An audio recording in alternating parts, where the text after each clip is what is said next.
sharp. Let's see, Q sharp. So I am going to take a look at the quantum computing gate model type of quantum computing and Q sharp in particular. So Microsoft. Now I have read there's a new course that came out. It's a cooperation between Microsoft and Brilliant, which is the Google thing, or the Alphabet thing, sorry.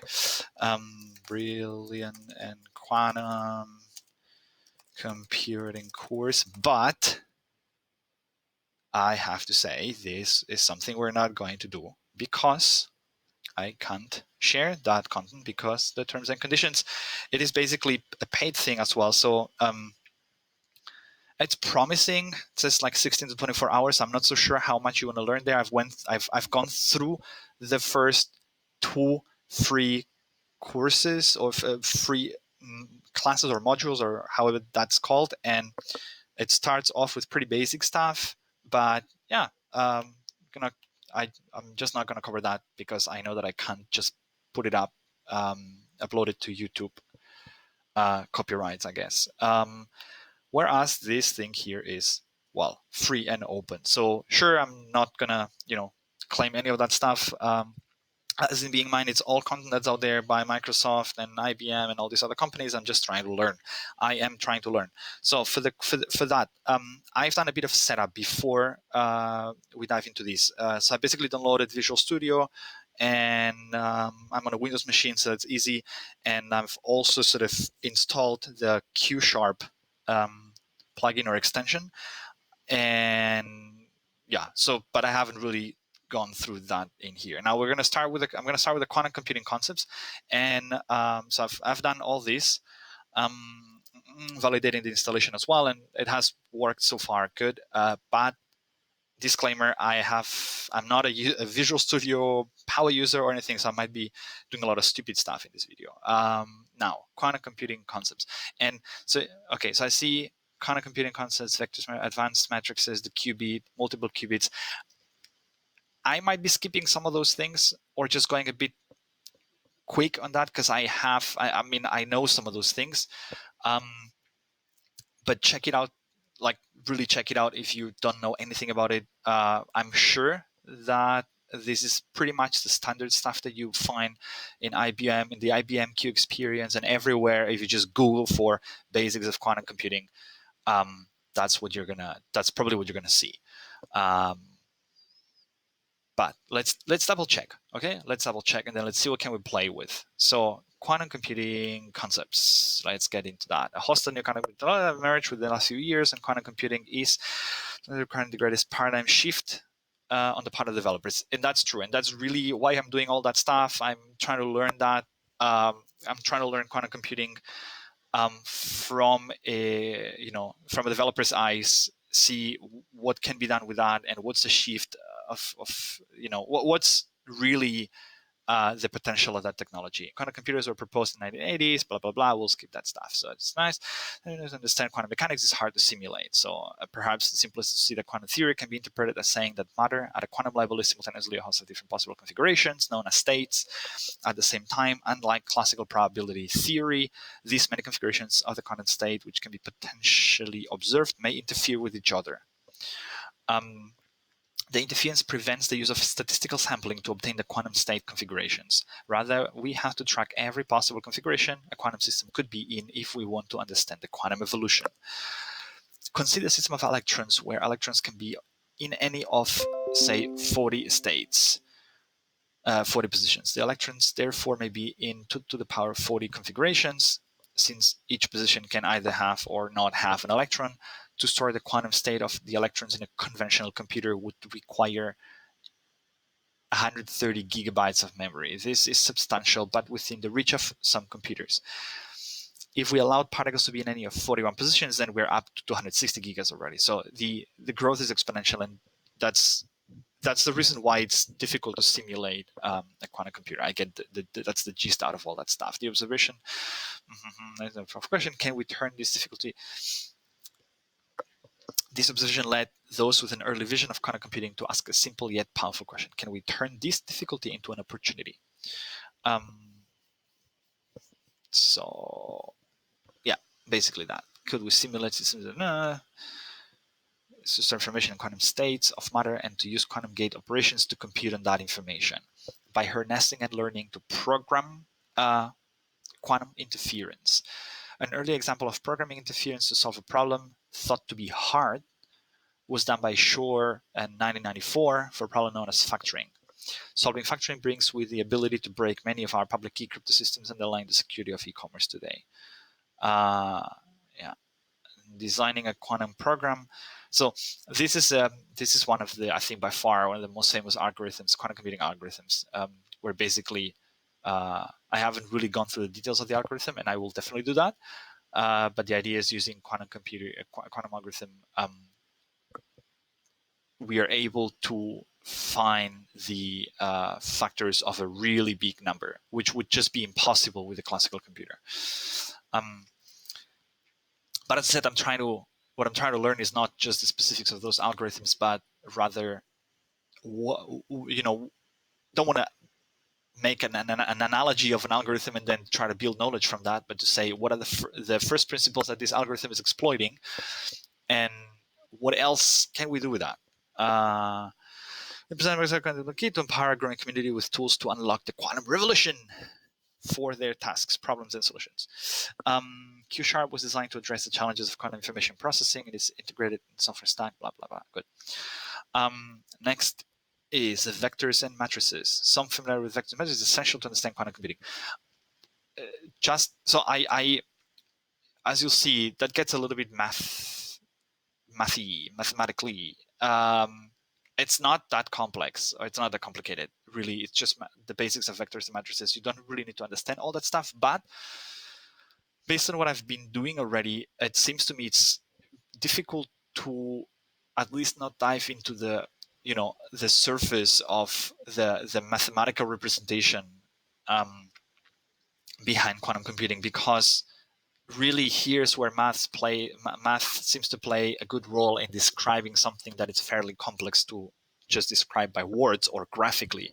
And some people have been doing, or there are some graphical representations out there which are helpful, but they're tricky at the same time.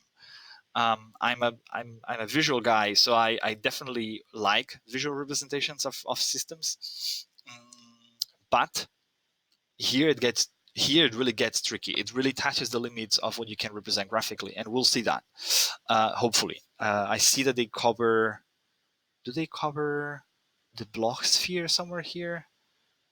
And maybe in the qubit. We'll see. Basically, column vectors, concepts like the vector norm.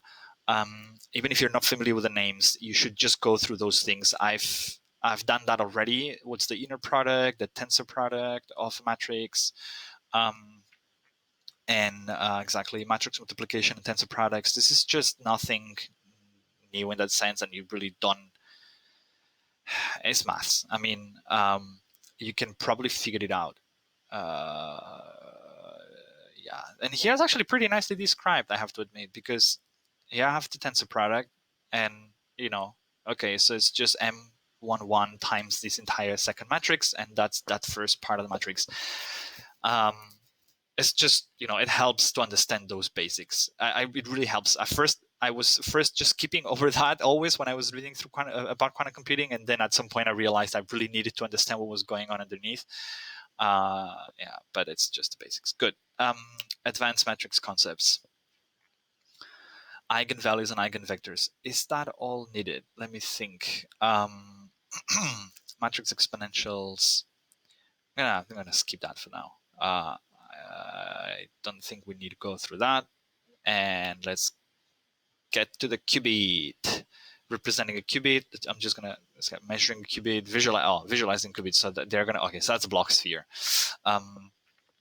Okay, let's go through that quickly. Representing a qubit, while a bit in binary digit can have the values of either 0 or 1, a qubit can have a value that is either of this or a quantum superposition of 0 and 1.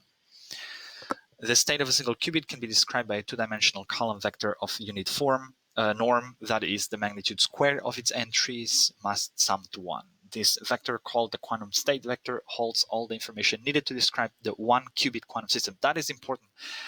We're talking about 1-qubit systems here, so just 1 qubit.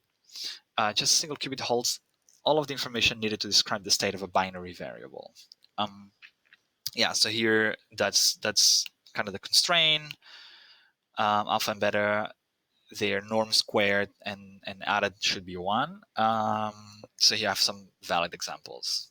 This is a qubit in state 0, this is a qubit in state 1, and those are superpositions. So if you square, I mean, I'm just explaining that like this because so I've gone through that before. If you square those things, you'll see that you've got like a 0.5, so they add up to 1. Yeah, the special role.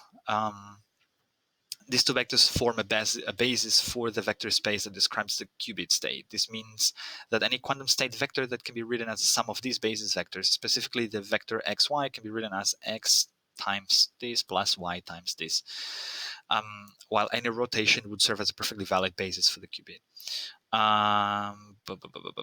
So we define that as 0 and 1, measuring a qubit. Now that we know how to represent the qubit, we can gain some intuition for what these states represent by discussing the concept of measurement. A measurement corresponds to the informal idea of looking at a qubit, which immediately collapses the quantum state to one of the two classical states, 0 or 1. When a qubit given by the quantum state vector alpha and beta is measured, we obtain the outcome 0 with probability alpha to the power of 2, and the outcome 1 with the probability beta at the power of 2. So it's beta squared, the norm of beta squared. Yeah, so they sum up to 1, so that kind of makes sense mathematically speaking. And also, this is also important. Even if the value is negative, the probabilities are the same.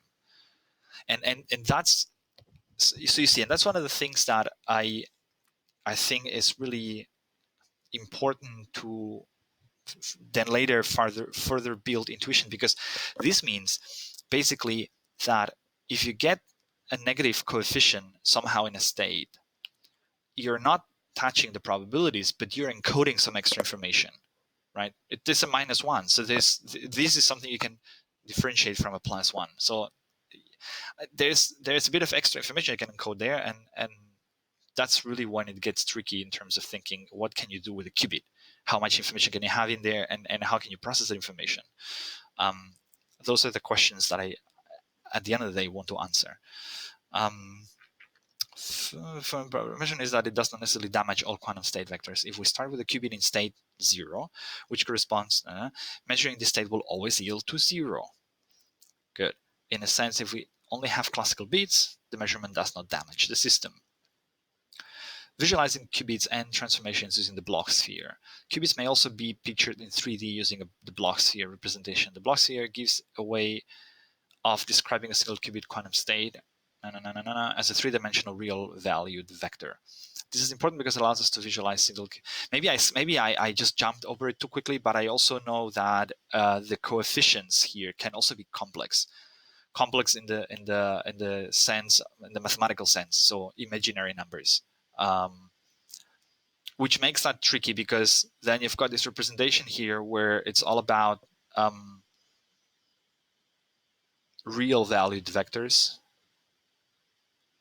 And so it's confusing because you suddenly, it seems like you're missing some information, but it helps to understand how, like, what's the, every point in the surface of that sphere is literally a valid qubit state. So imagine that tells you already the sheer amount of information you can encode into a qubit. And that's just one qubit. But that's basically, just check it out. I'm skipping that.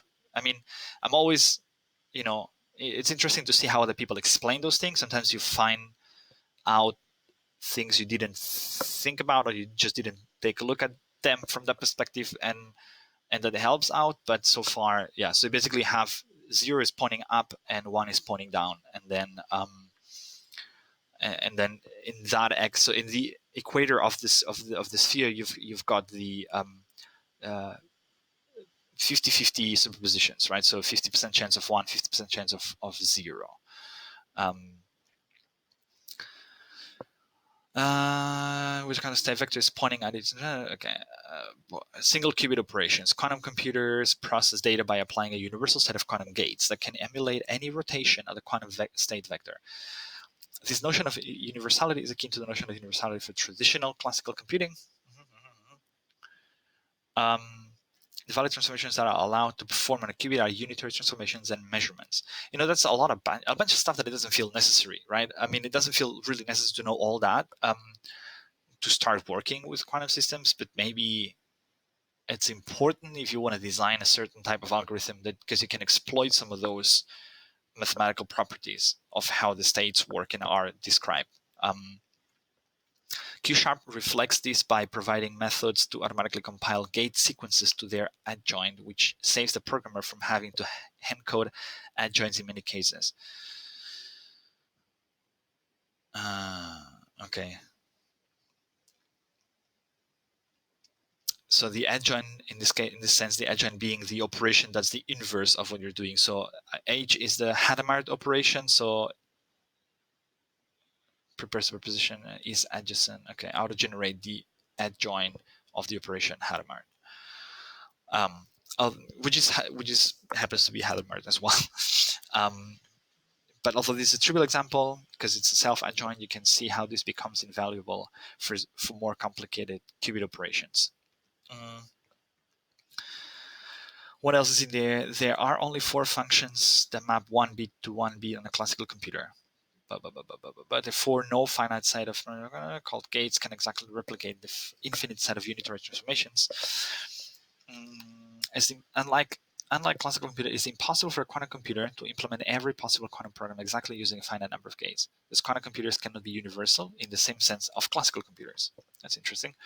As a result, when we say that the set of gates is universal for quantum computing, let's keep over that. It's just it's good to know, but it's not necessary. I believe it's not really needed to build up more intuition on that. So note that because of the convention, blah blah blah. Okay, so how those universal gates? Okay, so that's universal set, a Hadamard gate, and a T gate.